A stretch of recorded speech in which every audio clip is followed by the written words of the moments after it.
7월 3일 새벽은혜 하나님께서 우리에게 주신 말씀은 시편 87편 1절에서 7절 말씀입니다. 제가 봉독하도록 하겠습니다. 그의 터전이 성산에 있으며 여호와께서 야곱의 모든 거처보다 시온의 문들을 사랑하시는도다. 하나님의 성이여 너를 가리켜 영광스럽다 말한도다. 셀라. 나는 라합과 바벨론이 나를 아는 자 중에 있다 말하리라. 보라, 블레셋과 두로와 구스여 이것들도 거기서 났다 하리로다. 시온에 대하여 말하기를 이 사람 저 사람이 거기서 났다고 말하리니 지존자가 친히 시온을 세우리라 하는도다. 여호와께서 민족들을 등록하실 때에는 그 수를 세시며 이 사람이 거기서 났다 하시리로다. 셀라. 노래하는 자와 뛰어노는 자들이 말하기를 나의 모든 근원이 내게 있다 하리로다. 아멘.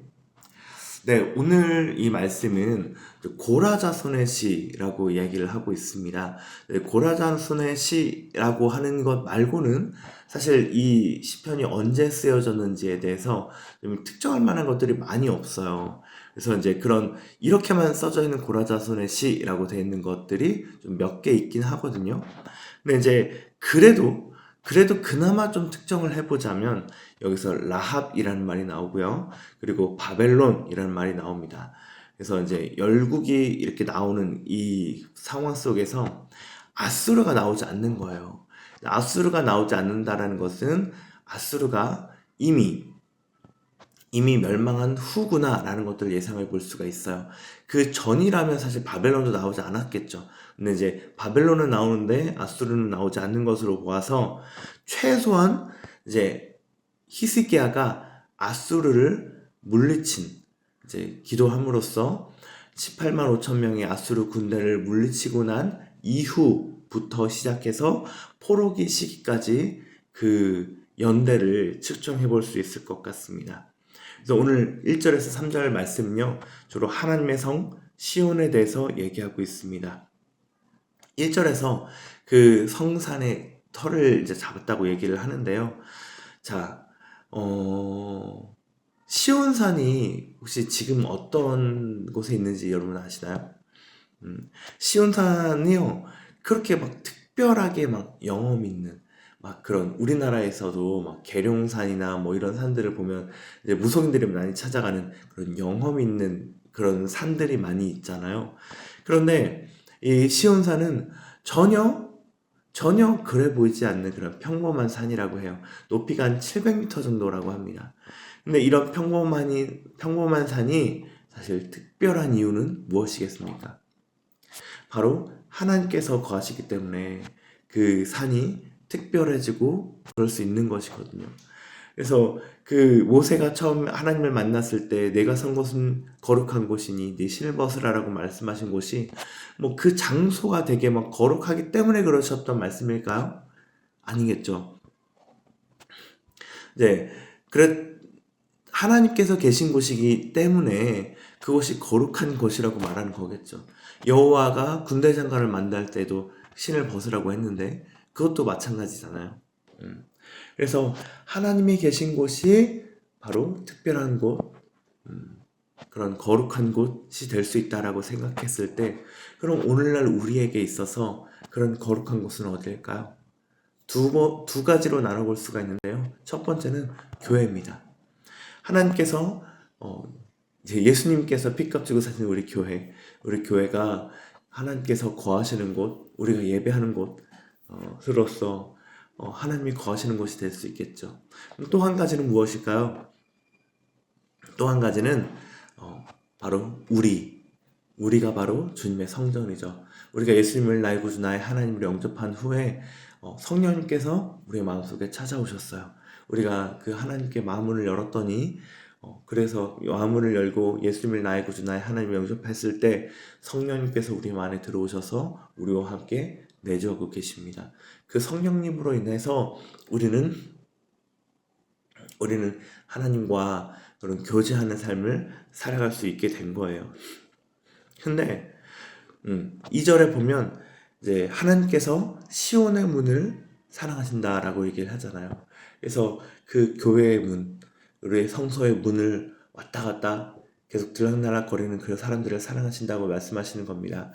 네, 하나님께서 그렇게 이제 교회에 즐겁게 찾아오는 사람들을 굉장히 사랑하신다고 얘기하시는 것을 여러분들이 보시고, 네, 매주 네, 기회가 닿을 때마다 교회로 나오는 여러분들이 되기를 간절히 바랍니다. 근데요, 이게 우리가 이게 왜곡이 되어가지고 이제 교회는 가야 돼. 근데 별로 그냥 의무감으로 이제 교회 나오는 사람들이 생기고 있게 되는 거예요. 근데 이것은요, 다 그냥 성도님들만의 문제가 아니에요. 이거는 예배팀도 그렇게 의무감으로 올 수가 있고, 교사하시는 교사분들도 예배팀 그냥 의무감으로 올 수가 있겠고, 또 우리 교육자들도 마찬가지로 그냥 의무감으로 그냥 일하러 가야지 라는 마음으로 그렇게 갈 수가 있어요. 우리 모두에게 생길 수 있는 아주 위험한 겁니다. 의무감으로 온다는 것은요, 기대함이 없다는 말이에요. 의무감 때문에 오는 거라면 오지 마! 라고 자녀들한테 혹시 얘기해 보신 적 있나요? 근데 이제 의무감으로 나오기 때문에 그나마 기회라도 있는 거죠. 그쵸? 근데 이 의무감을 기대함으로 바꾸지 않는다면, 그러면 의무감으로 나오는 사람이 그냥 안 나오는 사람들이랑 전혀 다를 바가 없게 될 수도 있다는 것을 명심하고요. 내가 혹시라도 지금 의무감으로 교회의 문, 시온의 문을 들락날락 하고 있다면 정말 기대하는 마음으로 바꿔주십시오. 그럼 정말 기대하는 마음으로 주님이 나를 구원하시고 나와 동행하시고 나와 교제하시는 그 교회당으로 예배하러 그렇게 나아가겠습니다. 주님 나를 만나 주십시오 하는 그런 기대함으로 나오는 여러분들이 다 되시기를 정말 간절히 바랍니다. 그래서 그런 하나님의 성이 되려면 어떻게 해야 되겠습니까? 하나님의 성이 되려면 하나님의 통치가 일어나야 합니다. 그래서 하나님도 이스라엘 백성들에게 강조했던 것, 여호수아에게 강조했던 것 무엇이었을까요? 법규와 율례대로 행하면 내가 너와 함께 있겠다 라고 말씀하셨잖아요. 그래서 그것이 바로 오늘날에는 성령 충만입니다. 내 안에 계신 하나님, 성령 하나님께 묻고 그의 음성에 순종하여 그 주님께 나아가는 우리 모든 성도님들 되시기를 간절히 바라겠습니다. 그래서 정말 하나님 기뻐하시는 그런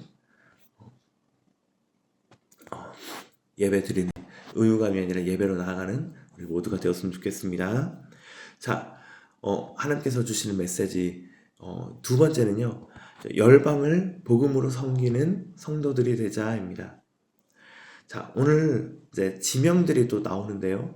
이제 라합이 나왔어요. 라합, 그리고 바벨론, 그리고 블레셋, 그리고 구스, 두로가 나왔습니다. 자, 라합은요, 애굽을 지칭하고 있어요. 이사야가 애굽을 지칭해서 라합이라고 불렀던 적이 있습니다. 30장에 아마 있을 거예요.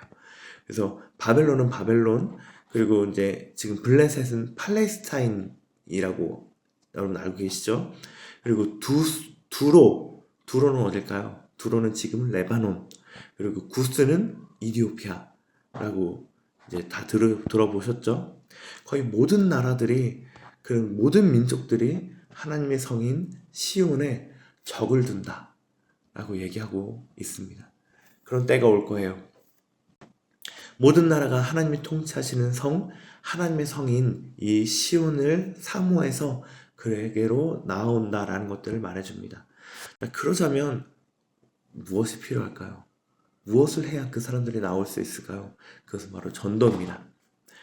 어떤 아이가 있는데, 아이라고 하기엔 좀 그렇고요. 대학생, CC에서 만난 대학생 중에 한 명이 이제 CC를 그만하겠다고 하는 거예요. 그래서 혹시 이유가 무엇인지 물어봤는데, 그 친구가 CC에서 자꾸 전도하자라고 얘기하는데, 전도는 자기한테 안 맞는다는 거예요. 자기는 그냥 하나님을 섬기며 자기 있는 곳에서 그냥 하나님의 그대로 살아가면서 그렇게 삶을 섬기면서 살아가겠다는 거예요. 전도를 하자고 하는 그 CC가 되게 부담스럽다, 그렇게 얘기를 하고 있는 거였는데요. 이 친구가 잘못 알고 있는 게 무엇입니까? 교회는 전도를 안 하나요? 교회도 전도를 합니다. 근데 그 친구가 안 들었을 뿐이에요. 그쵸?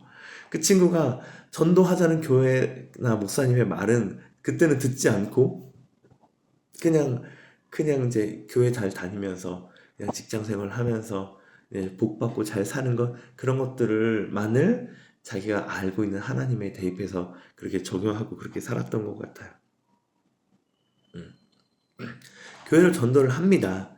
전도는 우리 그리스도인들 모두에게 주신 하나님의 선물입니다. 그렇죠? 만약 예수님이 제자를 키우지 않았다면 사실 어떻게 되었을까요? 그 예수님의 제자들이 두루 다니면서 복음을 전하지 않았다면 어떻게 됐을까요? 주님의 복음이 우리 있는 이곳까지 왔을까요? 절대로 아마 오지 않았을 것입니다. 전도하지 않고 사도들이 예루살렘에만 모여 있으니까 하나님이 찌셔서 흩어지면서 그곳에서 가는 곳마다 때를 얻든지 못 얻든지 전도하게 된 거잖아요. 우리가 직장을 가지는 것도 여러 곳에서 다양한 사람들을 만나게 되는 것도요. 그것 안에서 사명이 있는 거예요.